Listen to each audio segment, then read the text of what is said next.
వారు ఎంత చిత్రమో తెలుసా అండి. వారు మధుర మీనాక్షి దేవాలయంలోకి వెళ్ళారు. వెళ్ళి మాకు లోపలికి వెళ్ళి అమ్మవారిని అర్చిస్తామన్నారు.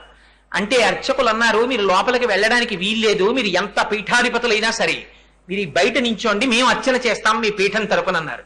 అలాగా అన్నారు. శిష్యుడి చేతిలో కొబ్బరికాయ ఉంది, ఆ కొబ్బరికాయ ఇలా ఇమ్మన్నారు.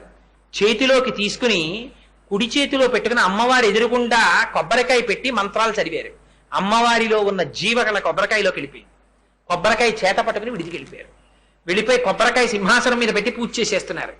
మధుర మీనాక్షి అమ్మవారి విగ్రహం చరిత్రలో ఎన్నడూ లేని విధంగా వెలవెలపోయి హడిలిపోయారు అర్చకులు. హడిలిపోయి పరిగెత్తుకుంటూ స్వామివారి విడిదికి పరిగెత్తారు. స్వామి మాది అపరాధం అయిపోయింది, మీరు సాక్షాత్ అమ్మవారి స్వరూపం, మిమ్మల్ని అమ్మవారి పూజ చెయ్యొద్దన్నాం, మీరు వచ్చి లోపల అర్చన చెయ్యండి, అమ్మవారి కళల్ని మళ్ళీ అమ్మవారిలోకి విడిచిపెట్టేయండి మహాప్రభు అన్నారు.